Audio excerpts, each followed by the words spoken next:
Hello there. In this video, I'm going to teach you how to save your generations from Midjourney AI. One way of doing this is just finding your selected image, upscaling it, clicking on the image, and then clicking the Save Image As option. But this usually saves your image as all file types and not as a PNG.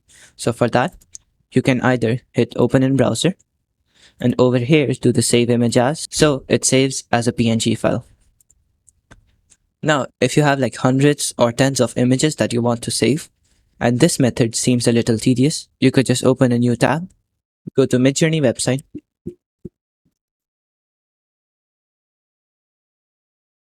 and then sign in with your Discord account.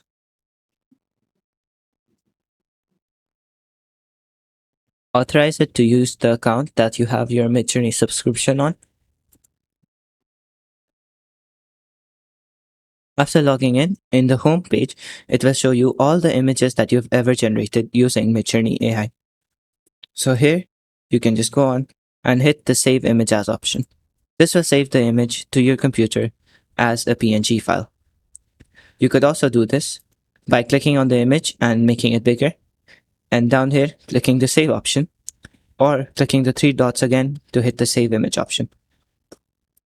That sums up the video. Thank you for watching, and goodbye.